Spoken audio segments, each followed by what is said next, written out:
Saudaraku, Megawati Hanyasri Pertiwi dan Daejeon Juwaja Respak akan menjalani agenda yang berbeda dalam masa persiapan menuju Liga Voli Korea 2024-2025. Meski belum bergabung dengan rekan-rekan setimnya karena agenda di Proliga, Megawati fokus menatap babak grand final yang akan berlangsung pada akhir pekan ini. Memperkuat Jakarta Beat, Megawati akan melawan Jakarta Electric PLN dalam pertandingan yang digelar di Indonesia Arena Senayan Jakarta pada Sabtu 20 Juli. Misi merengkuh gelar juara tidak akan mudah bagi Megatron dan Beat karena PLN sedang berada dalam grafik penampilan yang paling meningkat di babak Final Four. Tak hanya Megawati, Daejeon Juwaja Respak juga menjalani masa pramusim mereka dengan bertanding. Red Force akan mengikuti Shanghai Volleyball Future Star Championship 2024.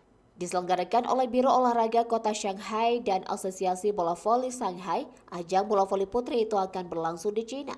Shanghai Volleyball Future Star Championship 2024 akan diikuti 8 tim pemain muda dari 7 negara termasuk China, Thailand, Vietnam, Brazil, Kanada, dan Prancis. China akan diwakili oleh tim voli remaja Kota Shanghai dan tim nasional U17.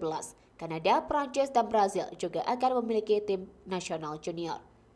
Sementara itu, 3 tim lainnya bertanding tanpa batas usia. Mereka adalah Thailand, Vietnam, dan Respak yang diundang untuk mewakili Korea Selatan. Respak akan diperkuat oleh seluruh anggota timnya kecuali middle blocker andalan Jung Ho Young yang sedang memperkuat tim nasional Korea. Juara Liga Voli Korea 3 kali itu juga akan lebih mengandalkan para pemain muda seperti Lee Ji-soo, Lee Dam, Choi Ho-soo, Kang Dayon, dan Shin Eun-ji. Megawati sendiri dijadwalkan baru akan tiba pada bulan Agustus mendatang untuk bergabung dengan pemusatan latihan Respak. Sementara itu, Liga Voli Korea 2024-2025 akan dibuka pada 19 Oktober 2024.